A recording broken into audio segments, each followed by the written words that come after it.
नमस्कार विद्यार्थी मित्रो, इयत्ता 10वी विषय मराठी, घटक 11वा, गोष्ट अरुणिमाची, भाग पहिला, पूर्वार्ध. या व्हिडिओच्या माध्यमातून गोष्ट अरुणिमाची या पाठाचा आपण पूर्वार्ध जाणून घेऊ.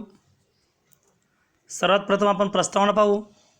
प्रस्तावनेमध्ये या पाठाचे लेखिका, त्यांचा परिचय आणि या पाठाची मध्यवर्ती कल्पना आपण जाणून घेऊ.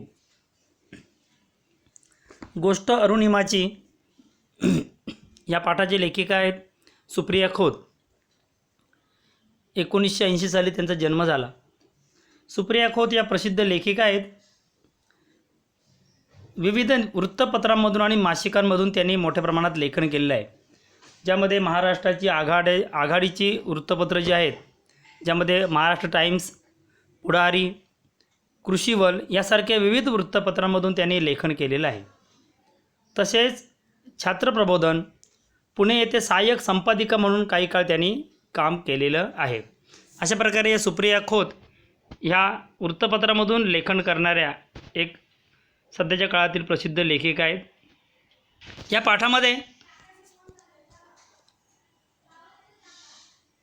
अरुणिमा सिन्हा यांच्या जिद्दी किंवा चिकाटी, दुर्गम्य महत्त्वाकांक्षा आणि प्रयत्नवाद याच्या जोरावर एखादी व्यक्ती कशाप्रकारे आपल्या जीवनाचे ध्येय साध्य करू शकते, त्याचं मूर्तिमंत उदाहरण या पाठातून अरुणिमा सिन्हांच्या माध्यमातून लेखिकेने मांडलेलं आहे. अपघातामुळे अपंगत्व आलेल्या अरुणिमाने आयुष्यात हार न मानता ध्येयाने उंच शिखर गाठण्यासाठी ती स्वतः सज्ज झाली. आणि एव्हरेस्ट गाठणं हे भल्याभल्यांचं स्वप्न असतं.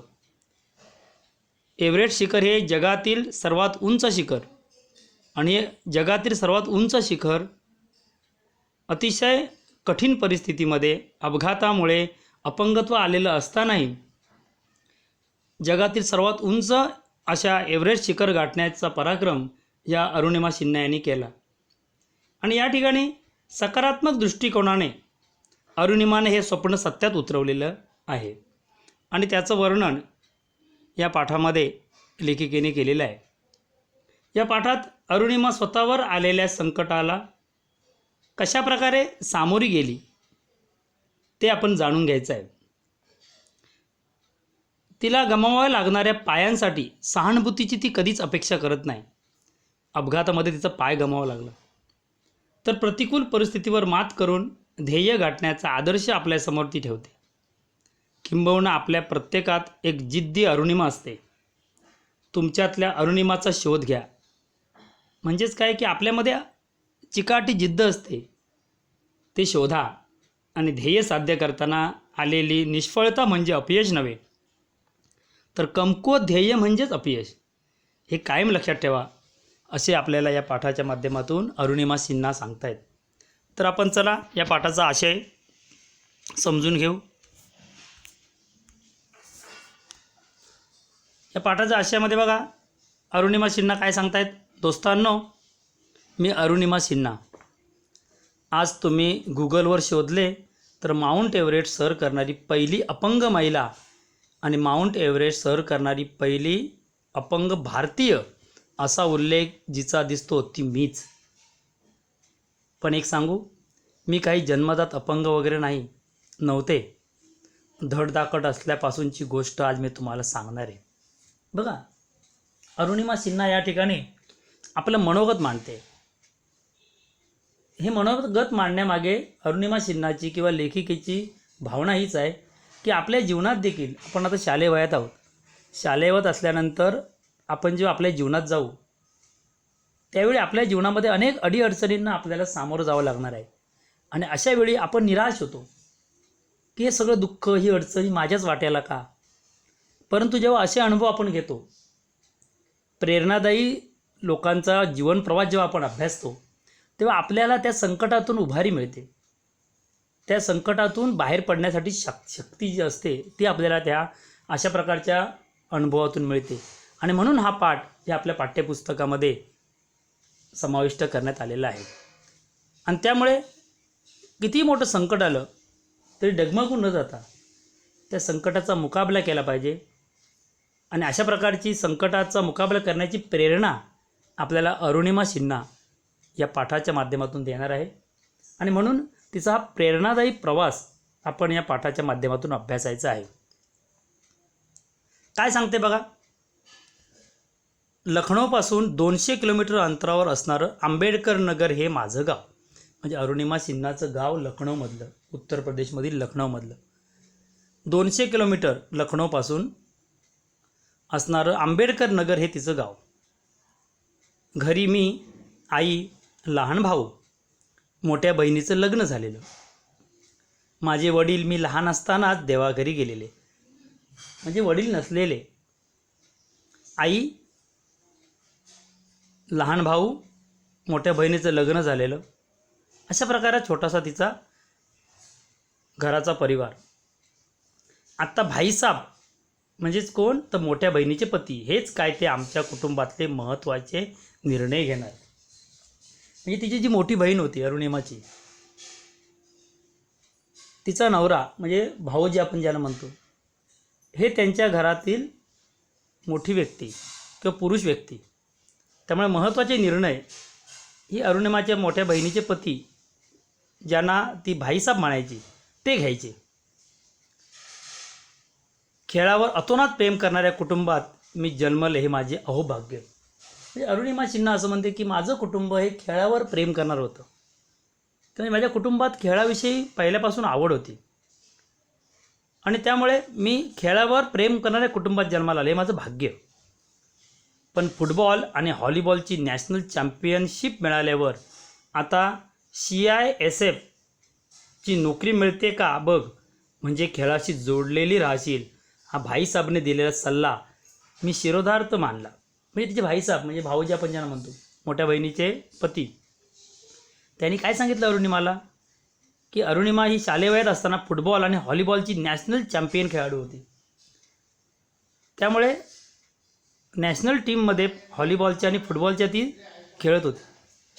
आणि त्यामुळे CISFची नोकरी मिळते काय बघ, म्हणजे खेळाशी जोडली जाते. म्हणजे CISFच्या माध्यमातून राष्ट्रीय जे खेळाडू आहेत, ते राष्ट्रीय खेळाडू CISFचे, आणि त्यांना CISFच्या माध्यमातून नोकरी मिळते, सरकारी नोकरी.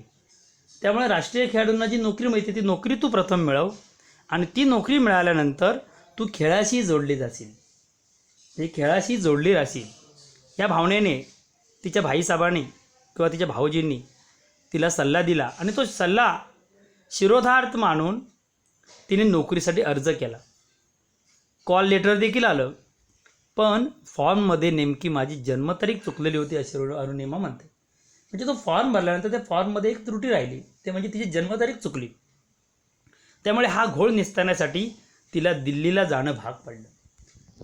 त्यामुळे त्या CISFची नोकरी मिळवण्यासाठी तिने जो अर्ज केला होता, त्या अर्जामध्ये काय चूक झाली होती की ती जन्मतारीखमध्ये घोळ झाला होता. त्यामुळे ती चूक दुरुस्त करण्यासाठी तिला दिल्लीला जावं लागणार होतं, आणि त्यासाठी ती दिल्लीला जायला निघाली. काय घडले बघा. 11 एप्रिल 2011चा हा दिवस. लखनौ स्टेशन गर्दीनं फुललेलं. पद्मावती एक्सप्रेसमध्ये कसेबसे चढत गर्दीतून मुसंडी मारत शिताफीने मी कॉर्नर सीट पटकावली. अरुणिमा सिन्हा दिल्लीला निघाली आहे.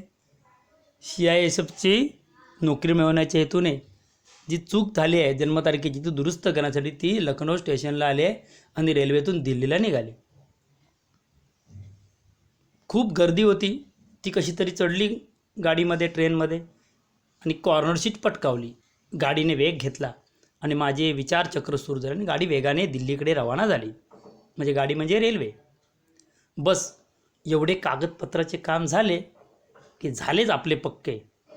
अचानक माझे लक्ष वेधून घेतले ते मला घेरून उभ्या असणाऱ्या तरुणांनी. म्हणजे ती विचारचक्रात होती की आपल्याला दिल्लीला जायचं, आपल्याला जन्मतारखेचा घोळ दुरुस्त करायचा, की आपल्याला CISFच्या माध्यमातून नोकरी मिळेल आणि मग आपण आपला खेळही चालू ठेवायचा, आपल्या कुटुंबाला आर्थिक हातभारही लागेल. त्यामुळे ती दिवा स्वप्न पाहत निघालेली आहे. आणि अशा वेळी तिच्यासमोर काही मुलांनी अचानक तिला घेरलं. त्या गर्दीमध्ये त्यांचं लक्ष माझ्या गळ्यातल्या सोन्याच्या चैनवर होते. म्हणजे ते चोर असावेत. पण मीही काही कच्च्या गुरूची चेली नव्हती. अरुणिमा देखील नॅशनल खेळाडू होती व्हॉलीबॉलची. त्यामुळे ती म्हणाली मी काय कच्च्या गुरूची चेला नव्हती. आणि अरुणिमाने त्यांचा मुकाबला करायला सुरुवात केली. त्यांनी डाव साधण्याचा प्रयत्न करतात जेवढी होती नव्हती तेवढी ताकद एकवटून मी माझ्याजवळ येणाऱ्या प्रत्येकाला लात्या बुक्क्यांनी प्रसाद द्यायला सुरुवात केली. आश्चर्य म्हणजे त्या डब्यातल्या प्रत्येक जण अन्यायाविरुद्ध लढणे हे जणू पाप आहे अशा चेहऱ्याने मख्खपणे जागेवरच बसून राहिला. बघा, या भानगडीत कोण पडत नव्हतं. अखेर चोरांच्या सहनशक्तीचा अंत झाला. मग त्या चोरांनी ह्या अरुणिमावरती हल्ला केला ती सोन्याची चैन खेचून घेण्यासाठी. आणि त्यावेळी त्या झटापटीच्या वेळी तिला त्या डब्यामध्ये किंवा ट्रेनमध्ये असणाऱ्या कुणीही मदत केली नाही. बघा, रात्रीच्या भयान अंधारात माझे दोन्ही हात पाय धरून त्या नराधमाने मला चक्क चालत्या गाडीतून बाहेर फेकून दिलं. बघा, तिला त्या चालत्या ट्रेनमधून बाहेर फेकून दिलं. शेजारून जाणाऱ्या एका भरधाव रेल्वेवर मी आदळले. म्हणजे तिला बाहेर फेकून दिल्यानंतर रेल्वेच्या बाहेर ती धावत्या रेल्वेतून बाहेर गेल्यानंतर काय अवस्था होईल बघा. आणि ती जी बाहेर फेकली गेली ती दुसऱ्या एका रेल्वेवर आदळली, जी बाजूने जाणारी होती दुसरी चालत्या रेल्वेवर आदळली. तिच्या वेगामुळे आणखी जोरात 2 धावपट्ट्यांच्या मध्येच उडून पडले. 2 धावपट्ट्यांच्या मध्येच ती पडली. अरुणिमा, रेल्वे येते आणि तुझे पाय ट्रॅकवर बाजूला घे हा अंतर्मनाचा संदेश मेंदूपर्यंत पोहोचतोवर खूप उशीर झाला होता. म्हणजे ती 2 रेल्वे रुळांच्या मध्ये पडली. परंतु तिला अजून एक ट्रेन येताना दिसली आणि अरुणिमाला वाटलं की आपण रेल्वे रुळावरच्या बाजूला व्हावं. परंतु तिथून उठण्याची तिची ताकद नव्हती. तिचा पाय रेल्वे रुळावर होता. तो तिला बाजूला करण्याची ताकद, शक्ती तिला नव्हती. कारण ती रेल्वेवर दुसऱ्या एका जाणाऱ्या रेल्वेवर आदळली होती. त्यामुळे तिची शक्ती गेली होती. तिला आपला पायही बाजूला करता येत नव्हता. आणि शेवटी काय झालं, अरुणिमा, रेल्वे येते, तुझा पाय ट्रॅकवरून बाजूला घे हा अंतर्मनाचा संदेश मेंदूपर्यंत पोहोचवताना खूप उशीर झाला होता. त्याआधीच एक रेल्वे माझ्या पायावरून धडधडत निघून गेली. तिच्या पायावरून रेल्वे एक निघून गेली. बघा किती विचित्र अवस्था आहे. नंतर महिला आयोगाने प्रसिद्ध केलेल्या रिपोर्टनुसार तब्बल 49 रेल्वे गाड्या त्या रात्री अरुणिमाच्या पायावरून गेला. विचार करा, एक रेल्वे गेली आणि तिचा पाय कापला गेला. परंतु ती हलू शकत नव्हती. ती जवळपास बेशुद्ध अवस्थेत होती. आणि त्यानंतर त्या रात्री सुमारे 49 रेल्वे गाड्या तिच्या पायावरून गेल्या. एका पायाच्या गुडघ्यापर्यंत खालच्या हाडांचा तर चक्काचूर झालाच होता, पण दुसऱ्या पायाची दुरावस्था झाली होती. बघा किती भयानक प्रसंग आहे. त्या रात्री तब्बल 7 तास रेल्वेच्या धावपट्टीवर मदतीची याचना करत मी पडून होते. कोण होती ही? एक सर्वसामान्य मुलगी नव्हती, तर राष्ट्रीय स्तरावरची एक खेळाडू होती. आणि त्यामुळे राष्ट्रीय स्तरावरची एक खेळाडू असूनही तिच्या वाट्याला अशा प्रकारची अवस्था येत होती. किती दुर्दैव म्हणावं लागेल. त्यानंतर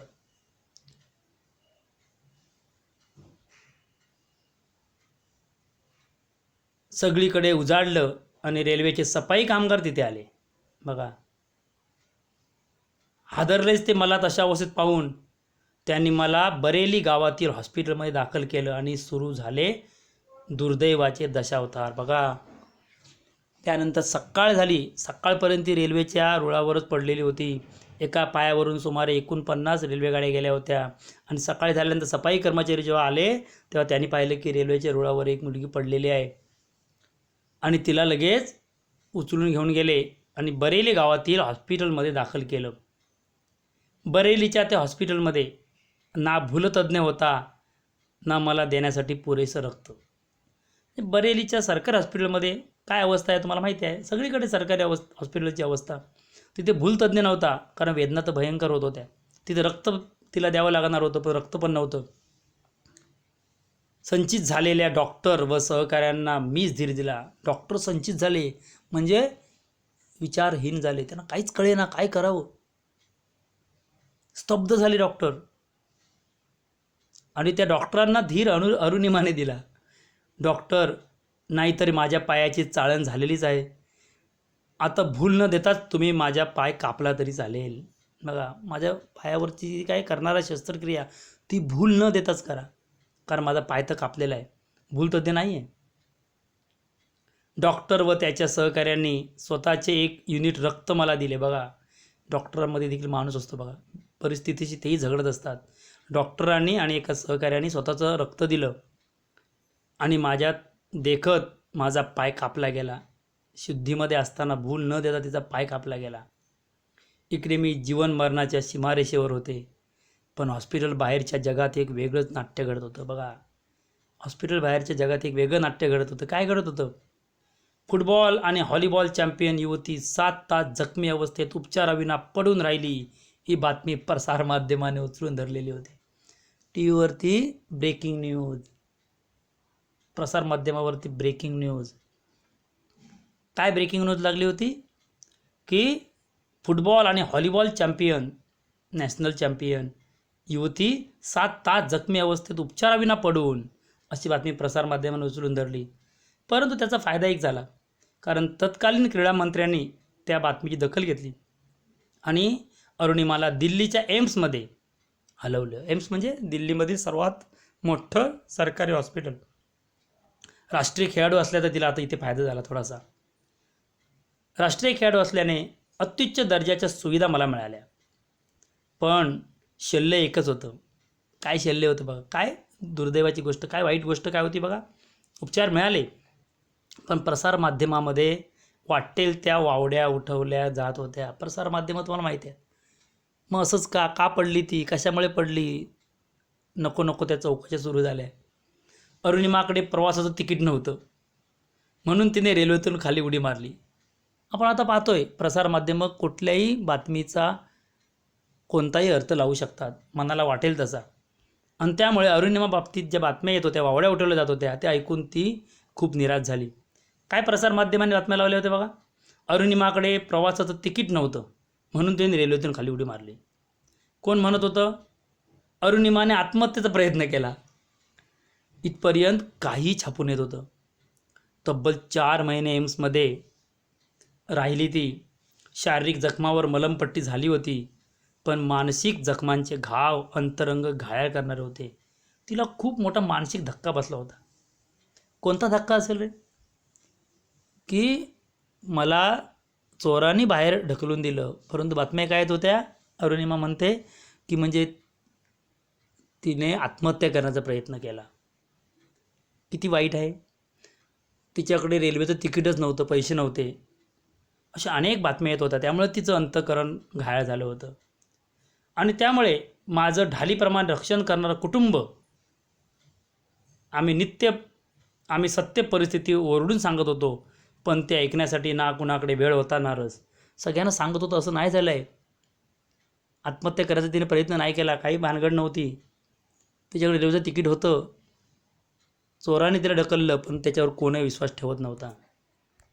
त्याच दिवशी हॉस्पिटलमध्ये पडल्या पडल्या मी निर्धार केला. अरुणिमा म्हणते मी तिथे निर्धार केला, निश्चय केला. हॉस्पिटलमध्ये पडल्या पडल्या निश्चय केला. काय निश्चय केला? जे आज लोक बोलत आहेत, माझ्याकडे बोट दाखवत आहेत, त्यांना बोलू दे, त्यांचं तोड मी धरू शकत नाही, पण एक दिवस नक्की माझा असेल. बघा, तिने त्या ठिकाणी जिद्द केली. माझ्याबद्दल हे जे काय बोललं जातं आहे, बरंच काही काय बोललं असेल. तिने आत्महत्या करण्याचा प्रयत्न केला. का आत्महत्या करण्याचा प्रयत्न केला असेल? स्वतःहून उडी का मारली असेल? त्याचे अनेक कारणं आहेत. एक तरुण मुलगी आहे, ते जीवनात काय होतं असेल, असे नको ते तर्कवितर्क लावले जात होते. आणि त्यामुळे अख्ख्या जगाला मी कोण आहे हे मला दाखवून द्यायचं आहे, आणि त्यासाठी मला स्वतःला सिद्ध करायचं आहे. आणि म्हणून तिने असा पक्का निर्धार केला, ही लोक बोलतात ते बोलू दे, एक दिवस नक्की माझा असेल. जेव्हा ही अरुणिमा एव्हरेस्ट सर करेल, बघा तिने लगेच तिथेच मनामध्ये निर्धार केला की मी एव्हरेस्ट सर करेन. एव्हरेस्ट सर करेन का? तिला काही गिर्यारोहणमधला अनुभव होता का? नाही. तिथे तिने निर्धार केला मी असं काहीतरी करेन की अख्खं जग माझ्याकडे बघत बसेल. त्यामुळे अशी जगातली कठीण गोष्ट कोणती आहे? तर एव्हरेस्टसारखं शिखर सर करणं हे अतिशय कठीण गोष्ट आहे. धडधाकट असलेल्या लोकांना देखील एव्हरेस्ट सर करता येत नाही. आणि त्यामुळे मी एव्हरेस्ट सर करेन अशा प्रकारची तिने इच्छा मनामध्ये व्यक्त केली, निर्धार केला. नुसतं ती बोलली नाही तर त्याच्या मागे ती लागली. विश्वास ठेवा, कोणाच्याही प्रवाहाखाली या भावनेच्या आहारी जाऊन मी हा निर्णय घेतला नव्हता.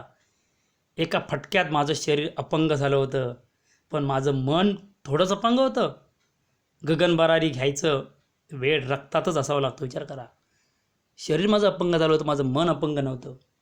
मी मनाने तेवढीच भक्कम होते आणि मी ठरवलं होतं की गगनभरारी घ्यायचीच. जेव्हा आपण आपल्या मनाने एखादी गोष्ट ठरवतो तेव्हा आपलं संपूर्ण शरीर त्याला साथ देतं, लक्षात ठेवा. म्हणून मनापासून एखादी गोष्ट करायचं ठरवा. एक सांगू, आपला सर्वात मोठा मोटिवेटर कोण असतो, प्रेरणा देणारा कोण असतो, तर तो दुसरा तिसरा कोणी नसून आपण स्वतःच असतो. त्यामुळे वामनराव पै आपल्याला सांगून गेले आहेस, तूच आहेस तुझ्या जीवनाचा शिल्पकार. स्वतःवर विश्वास ठेवा आणि तुम्ही जर स्वतः ठरवलात तर तुम्ही काही करू शकता. अशा प्रकारचा संदेश, प्रेरणादायी संदेश आपल्याला अरुणिमा देते बघा. आता उठता बसता खाता पिता केवळ आणि केवळ मी एव्हरेस्टचाच विचार करू लागले होते, असं अरुणिमा सांगते. अरुणिमाच्या मनात पक्कं झालं की मी हॉस्पिटलमधून बाहेर पडल्यानंतर एव्हरेस्ट सर करण्यासाठी प्रयत्न करणार.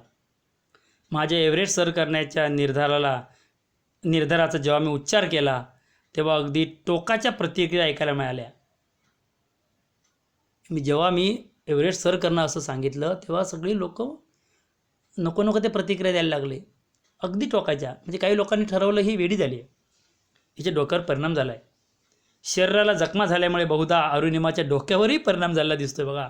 अशा प्रकारच्या टोकाच्या प्रतिक्रिया लोकांच्या आल्या. अर्थातच लोकांनी माझं बोलणं हसण्यावरही नेलं होतं, पण माझं कुटुंब आणि भाईसाहेब म्हणजेच कोण, तिच्या मोठ्या बहिणीचे पती, ते मात्र माझ्यासोबत होते, खंबीरपणे उभे राहिले. एक अवघड पण मला अशक्य आहे असा वाटणारा प्रवास आता सुरू होणार होता. तिच्या संपूर्ण कुटुंबियांनी तिला या ठिकाणी साथ दिली होती. कशा प्रकारे तिने हा एव्हरेस्ट सर करण्याचा प्रवास केला तो आपण तिच्या शब्दातून या ठिकाणी पाहूया, या व्हिडिओच्या माध्यमातून.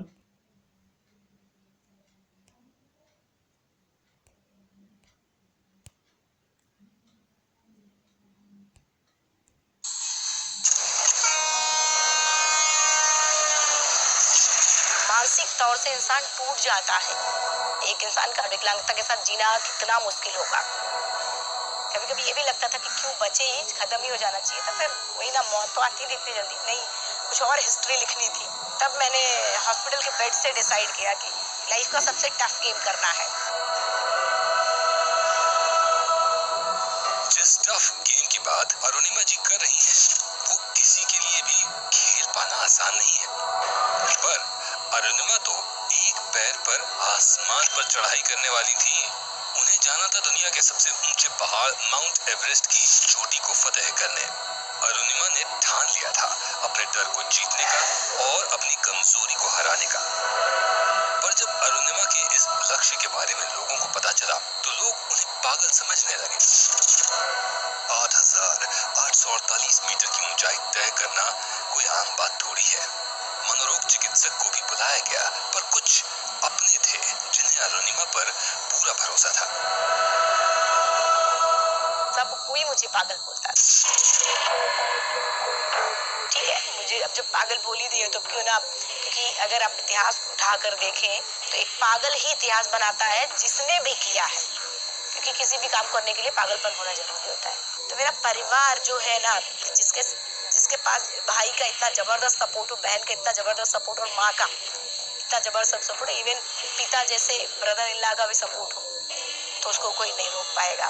तो मेरी इस जर्नी का अगर बात करें, इससे होता ना, हीरो पर्दे के आगे होता है और पर्दे के पीछे वाले जो हीरो है वो हीरो. अरुणिमा में आत्मविश्वास की कोई कमी नहीं.